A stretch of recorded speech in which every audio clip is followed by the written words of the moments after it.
नमस्कार। आज हम बात कर रहे हैं एयर इंडिया की उड़ान 711 के हादसे पर। जो शुरुआती जांच रिपोर्ट आई है उसके बारे में। आपको याद होगा 12 जून 2025 को अहमदाबाद से लंदन जा रहा Boeing 787 Dreamliner take off के कुछ ही सेकंड बाद क्रैश हो गया था। विमान एक हॉस्टल पर गिरा था और इस भयानक हादसे में विमान और जमीन पर मिलाकर कुल 299 लोगों की जान चली गई। सिर्फ एक ही व्यक्ति बच पाया। हमारे पास इस शुरुआती रिपोर्ट के कुछ हिस्से हैं और आज हम यही समझने की कोशिश करेंगे कि ये रिपोर्ट क्या कहती है, क्या इशारे कर रही है। जी बिल्कुल। और ये ध्यान रखना जरूरी है कि ये बस एक शुरुआती प्रिलिमिनरी रिपोर्ट है। फाइनल रिपोर्ट आने में तो समय लगता है, लेकिन हाँ, ये शुरुआती बातें अक्सर जांच की दिशा तय कर देती हैं। काफी अहम होती हैं ये। तो इस रिपोर्ट में ऐसी क्या खास बात है जो सबसे ज्यादा ध्यान खींच रही है? मुख्य बिंदु क्या है? देखिए, जो सबसे अहम बात है और जिस पर जांचकर्ता सबसे ज्यादा फोकस कर रहे हैं वो है इंजन का फ्यूल कंट्रोल स्विच।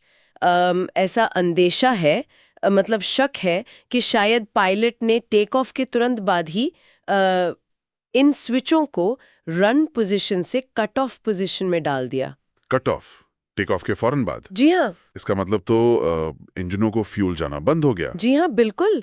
यही सबसे बड़ी चिंता है। अगर दोनों इंजनों को फ्यूल मिलना एक साथ बंद हो जाए तो विमान में पावर रहेगी ही नहीं। और वो भी टेक ऑफ की सिर्फ 30 सेकंड के अंदर। ये तो बहुत ही अजीब और खतरनाक लगता है। हाँ बिल्कुल, यही वजह है कि जांच इस एंगल पर इतनी गहराई से हो रही है। ये बहुत ही असामान्य स्थिति है। अच्छा, तो क्या रिपोर्ट में किसी तरह की तकनीकी खराबी, इंजन में या प्लेन की किसी सिस्टम में कोई प्रॉब्लम का भी जिक्र है? यहीं पर बात थोड़ी उलझती है।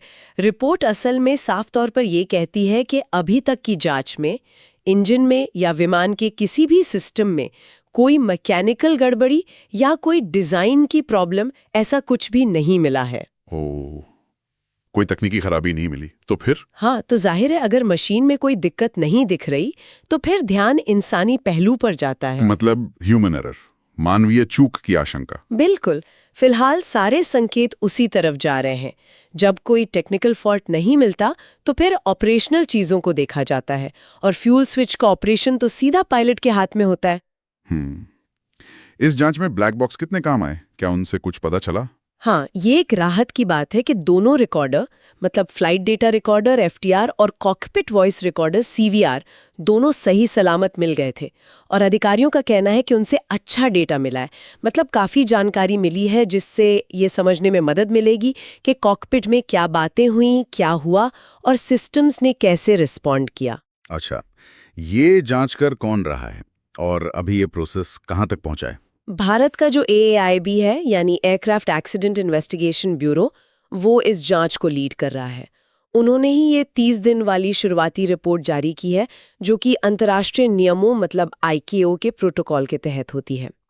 अब आगे के एनालिसिस के लिए भारत की DGCA, अमेरिका की NTSB और FAA और साथ में बोइंग कंपनी भी ये सब मिलकर डेटा को और गहराई से स्टडी कर रहे हैं। तो सुरक्षा के लिहाज से देखें तो इस रिपोर्ट का क्या मतलब निकलता है?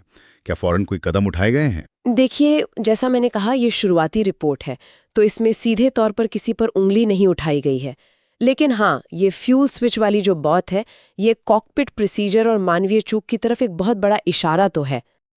उठते हैं और तो और कॉकपिट का डिजाइन, खासकर ये जो फ्यूल स्विच है उनकी जगह, उनका डिजाइन जिसे अर्गोनॉमिक्स कहते हैं, उस पर भी सोचने की जरूरत पड़ती है। अच्छा। और इसी वजह से DGCA और एयर इंडिया दोनों ने ही अपने बेड़े में जितने भी बोइंग 787 ड्रीम लाइनर है उन सब की सेफ्टी जांच के आदेश दिए हैं, ताकि ये पक्का किया जा सके कि कहीं कोई ऐसी प्रक्रिया या डिजाइन से जुड़ी दिक्कत तो नहीं है जिससे आगे कोई खतरा हो। तो अगर हम संक्षेप में कहें तो ये रिपोर्ट फिलहाल किसी तकनीकी खराबी के बजाय मानवीय चूक की ओर इशारा कर रही है, खासतौर पर फ्यूल कंट्रोल स्विच के इस्तेमाल से जुड़ी हुई। जी बिल्कुल सही। अभी तक का निचोड़ यही लगता है।